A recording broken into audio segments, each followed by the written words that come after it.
Okay, I'd like to call this meeting to order, please. We'd like to begin our evening with pledge of allegiance. Ask Ms. Lucas to start. I pledge allegiance to the flag of the United States of America and to the republic for which it stands, one nation, under God, indivisible, with liberty and justice for all. Thanks, everybody. We appreciate it. We're glad to have a good crowd out here this evening. We're here to have our usual board meetings that we meet a couple of times a month, and sometimes more frequently, depending on the things that we have going on. Our first action will be approval of the minutes of the September 30th and October 1st, 2013 minutes. Do you have a motion? Second. Mr. McAllister made the motion, Mr. Wilkerson seconded. Is that an all yes vote? Yes. Okay, the next section we're going to is public comments, just as a matter of protocol, so everybody will understand how this works. Due to the open meetings law, the Board of Education can only openly discuss things that are on our agenda. Should anybody ever want to get on our agenda, you just contact Mrs. Powell, who's the superintendent secretary, before Wednesdays at noon, when we're having prior to the last Wednesday, for instance, the prior Wednesday. If you contact Ms. Powell prior to Wednesday at noon, because that's when she has to prepare the agenda, because see, it has to go out to the public 3 days ahead of time for our meeting. So anyway, but unless things are on our agenda, we really can't have a dialogue and converse with you.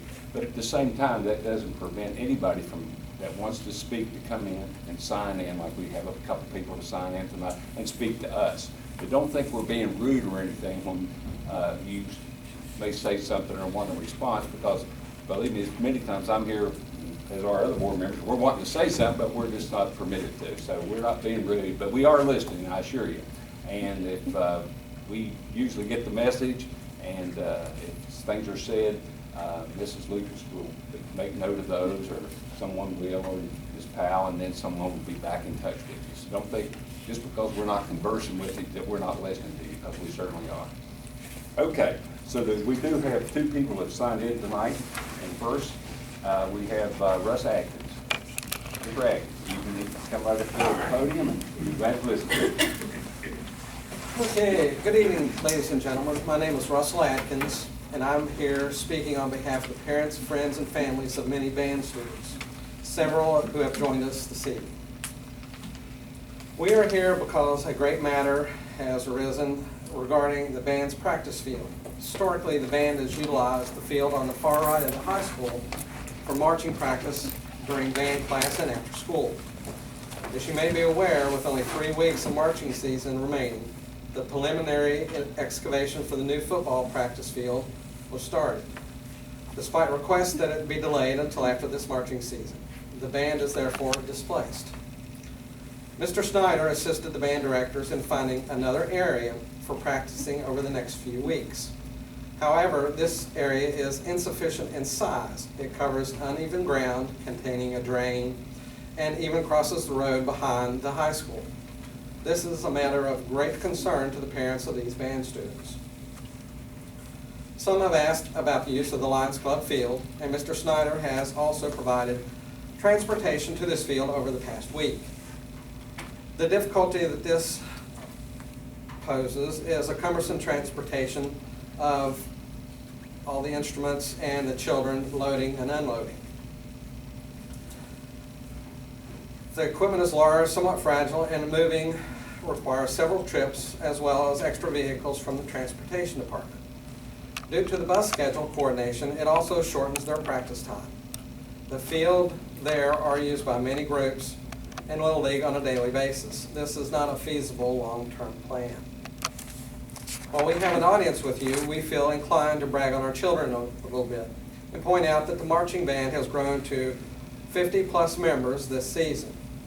The band program over the years has consistently been successful and lined the trophy cases at Lincoln County High School. These students love music and they love performing, and they represent Lincoln County extremely well in areas across the state of West Virginia. By invitation, they have performed in a highly respected Veterans Day parade at our state capitol. They were invited to perform in Joe Manchin's inaugural parade, although snow prevented this. Several students have received college scholarships for music, went on to play in college bands, have completed musical education degrees, and work with other band programs. Each year, the Lincoln County High School Band has received ratings of superior, which is the highest rating possible. This year alone, 3 students have received first place medals for their solo performances at competitions. They were also awarded first place parade band in their class at the Black Walnut Festival this past weekend. This list goes on and on of their accomplishments at the direction of the Cooks. They are one of the largest, most successful, and long-running programs at Lincoln County High School and growing in membership every year. The band needs a place to call home, so the parents are here to ask the elected board and officials to help us out. We are displaced but not deterred, and we hope to continue to work together with parents to assist the band and hopefully assist with a project called Band Field Construction. Realizing that we are not part of tonight's regular agenda, we still want to bring this matter to your attention. We need a permanent, regulation-sized field blocked off by fencing so that it is not used for a parking lot or taken away from the band students for other student groups. We plan to submit a draft memorandum of understanding to the principal and the superintendent for consideration in the near future. That includes language to this effect. What we need is a safe, designated location, a written commitment, and assistance with the construction. We should work together for these students for the upcoming year and for many future students to come. Thank you for your time and attention. Thank you, Mr. Hanson. Appreciate you coming, and everyone else too. Thank you very much. Thank you.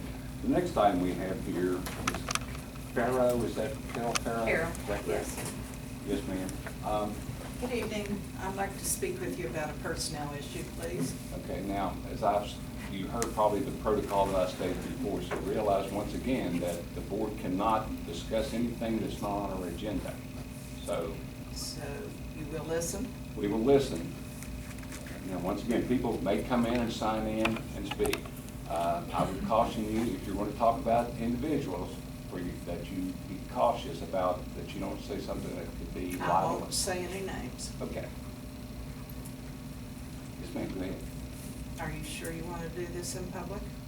Well, all I'm saying is. I think what's we the- should discuss it in private. Okay, but just realize that we will do the same thing in private. We will just listen to you. I understand And that, not but there are respond. members of the community you might not want hearing everything. Okay, good.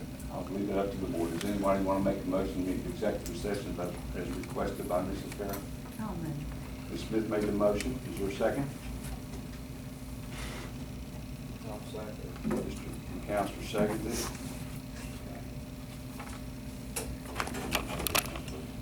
Okay. We have a motion and a second to meet the executive session with Carol Farrow regarding a personnel matter. Any pleasure? Yes. Ms. Whitman? Yes. I'll vote yes, so it's an all yes vote. Okay, thank you. Everybody else, we're going to have an executive session here. Thank you for coming, and we will speak to you soon. Mr. Donahue? Yes, sir. You know the routine. I sure do.